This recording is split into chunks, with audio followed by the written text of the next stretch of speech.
kami itu kan bukan melawan, kami itu mau silakan Hukum itu ditegakkan. Hukum itu ditegakkan. Oke, baik. Terima kasih. Perlawanan banding Narasumber kenapa saya nggak dilakukan? yang terhormat, Kenapa jaksa yang nggak bersah pede gitu status loh? terdakwa. Keluar, Dr. Tifa terancam batal prapit.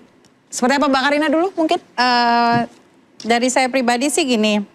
Jadi untuk sidang putusan besok itu kita kan akan mulai ya besok untuk putusan ya. Jadi saya mau menegaskan bahwa besok itu bukan hari untuk menentukan kembali lagi Dr. Tifa itu bersalah atau tidak bersalah. Sesuai tadi yang saya katakan, besok itu adalah hari untuk menguji apakah negara melalui penegak hukumnya itu telah menjalankan kewenangannya sesuai dengan undang-undang. Itu yang pertama. Kemudian kami itu juga menghormati kewenangan dari penuntut umum untuk melakukan penuntutan. Namun kewenangan tersebut itu bukanlah kekuasaan tanpa batas. Jadi ketika sudah ada putusan pengadilan, maka putusan itu kan harus dipatuhi. Itu yang pertama. Kemudian bisa juga diuji melalui upaya hukum yang tersedia. Gitu. Kami tidak meminta perlakuan istimewa untuk Dr. Tifa. Kami hanya meminta standar yang seharusnya berlaku bagi warga negara, tidak hanya untuk Dr. Tifa saja, tapi untuk seluruh warga negara Indonesia. Tidak seorang pun boleh ditetapkan, dituntut dan diseret kembali ke persidangan kecuali berdasarkan prosedur yang sah. Nah kemudian karena hukum yang adil itu bukan hanya hukum yang mengejar seseorang, tapi juga hukum yang mampu membatasi kekuasaan negara. Itu dari dengan terbitnya SEMA ini, apakah Anda tidak keberatan jika apabila nanti ke depannya Dr. Tifa tidak dapat melakukan pra-peradilan atau mungkin pra-peradilan dilakukan secara beriringan? Terkait dengan apapun yang akan terjadi besok itu adalah kewenangannya hakim. Apapun putusannya kami akan menghargai sepenuhnya putusan hakim. Baik. Dan apapun upaya hukum selanjutnya nanti kita akan diskusikan. Baik, terima kasih Bang Karina. Bang David, silakan. Ya, jadi dengan kasus pra-peradilan Tifa ini kan sebenarnya mau menegaskan kembali ketika terjadi multi interpretasi dari masing-masing perangkat hukum, aparat hukum, maka keputusan SEMA itu, surat edaran Mahkamah Agung itu penting untuk melakukan penegasan. Dan berdasarkan penegasan Mahkamah Agung itu kita bisa memastikan bahwa besok putusan pra-peradilan Tifa ini akan NO. Ya. Jadi sudah yakin itu Anda? Kita yakin kalau baca di SEMA Mahkamah Agung dan termasuk karena keputusan selanya kemarin ini kan tidak menghilangkan status tersangkanya, tidak menghilangkan proses peradilan untuk substansi atau pokok perkaranya ya. Kemudian tidak menghilangkan semua dakwaan yang sudah diajukan kemarin yang dilakukan pembenahan perbaikan. Karena memang kejaksaan menggunakan haknya berdasarkan undang-undang di pasal 75 ayat 4 itu bahwa kejaksaan punya kewenangan untuk melakukan perbaikan terhadap surat dakwaan-dakwaan yang mungkin belum sempurna. Tidak melakukan perlawanan menggunakan undang-undang KUHP pasal 206 itu melakukan banding, enggak.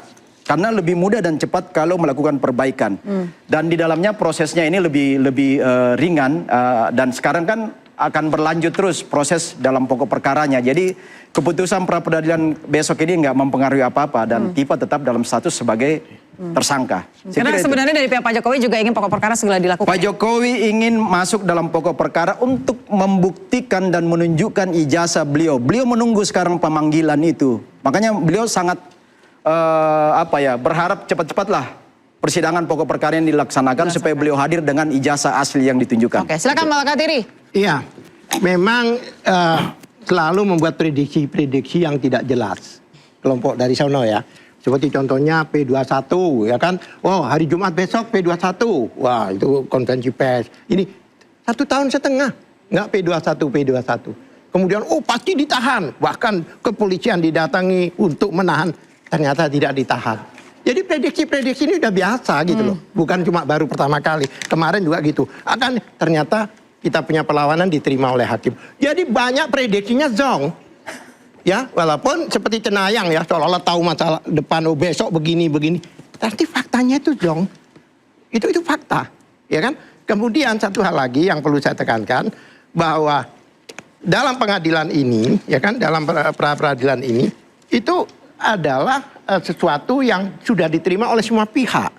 Buktinya hakim menyidangkan, jaksa hadir, bahkan jaksa bikin blunder lagi di situ. Yang jelas jaksa hadir besoknya melakukan pemanggilan untuk sidang pokok perkara. Padahal ketentuannya sudah jelas pasal 194 ayat 2 bahwa jika undangan ini minimal 7 hari sebelumnya. Sebelum persidangan dikatakan dimulai. setengah hari aja belum. Ya kan? Ini sudah pelanggaran lagi. Jadi banyak pelanggaran.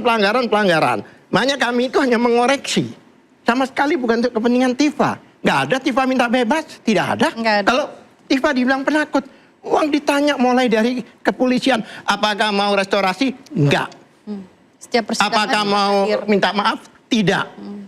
Di RJ sudah kejaksaan, jelas tidak akan dilakukan oleh Dr. artinya kalau Tifa, ya? penakut kan nggak seperti itu. Oke. Kan hadir kalau Baik, Ya kan? baik. Dan Jadi Anda masih yakin? Kita ini sebenarnya minta hakim sesuai dengan ketentuan di putusan kemarin Oke. itu. Ada alternatif lain, yang ini kan udah nggak bisa tertutup. Ada 206. Memang kalau mau melawan kami silahkan banding. Oke, baik. Tapi Terima kenapa kasih. nggak mau gitu loh? Iya, baik. Karena nggak pede. Oke, Karena berarti bandingnya bakal kita amputasi lagi. Oke. Itu ceritanya. Berarti Anda masih Mereka menunggu putusan ketakutan. besok ya Bang ya? Iya. Oke, Bang Rifai, apa benar tim Anda selalu zong? Ya enggak juga, soal zong nggak zong itu bukan target kami. Kalau target kami adalah persoalan jasa ini diuji persidangan, diikuti oleh publik dan mendapat kepastian. Saya hanya mau menjawab sesuai topik yang dilempar hari ini bahwa terkait dengan upaya hukum yang dilakukan oleh Dr. Tifa, pada intinya kami menghargai manakala ingin menguji terkait langkah jaksa melakukan perbaikan dan mendaftarkan kembali. Tapi kami berpandangan itu jauh lebih tepat kalau diajukan dalam perlawanan atau eksepsi di pokok perkara. Terlebih kita ketahui bahwa pra peradilan memiliki ruang lingkup yang sangat terbatas dan itu tidak termasuk salah satunya. Terkait dengan pra peradilan yang besok akan diputus, dengan tetap menghormati independensi hakim yang akan memutus, sesuai dengan pandangan saya dengan mengacu pasal 163 ayat 1 huruf G bahwa pra peradilan hanya bisa dilakukan di dalam 2 tahap penyidikan dan penuntutan. Terlebih lagi keluarnya SEMA 3 tahun 2026 ini, maka prediksi saya praper ini akan dinyatakan tidak dapat diterima. SEMA ini surat Termasuk edaran ya, juga praper yang kedua yang diajukan dengan membahas persoalan pasal 32 ya, yang menurut Perma saya ya, juga SEMA ya. tidak konsisten ya. SEMA. Tidak Surat konsistennya edaran. kenapa? Karena Siapa yang tidak pasal- konsisten, Bang? Dari Dr. Tifa Oke, kan Dr. Tifa tidak melakukan praper konsisten. kedua di sebelumnya di TV ini beliau bilang hanya sekali ini Undang-undang menguji itu dianulir terkait dengan dengan SEMA. praper yang kemarin ya. Tapi ternyata mengajukan praper untuk menguji pasal 32 Undang-undang yang sebenarnya sudah dibahas juga di peradilan Pak Roy. Justru sekarang menunjukkan bahwa ada satu strategi yang sedang dibangun juga yang kembali lagi untuk melari dari pokok perkara.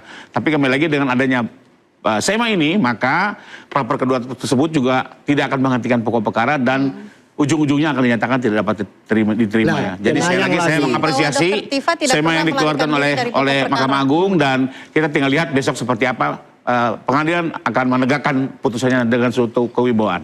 Apabila nanti pra peradilan dan juga pokok perkara berjalan dengan beriringan, Anda siap Bang Al-Katiri? Sangat siap. Sangat siap. Kami itu kan bukan melawan. Kami itu mau silakan Hukum itu ditegakkan. Hukum itu namanya, ditegakkan. Oke, banding. baik. Terima kasih. Perlawanan banding Narasumber kenapa saya nggak dilakukan? yang terhormat. Kenapa jaksa Ya, nggak pemirsa, pede gitu status loh? terdakwa dipersoalkan, kepastian hukum dipertanyakan. Apakah hukum sedang menegakkan keadilan atau justru sedang menguji batas kewenangan? Saya Aya Nufus, nantikan interupsi pekan depan. Terima kasih.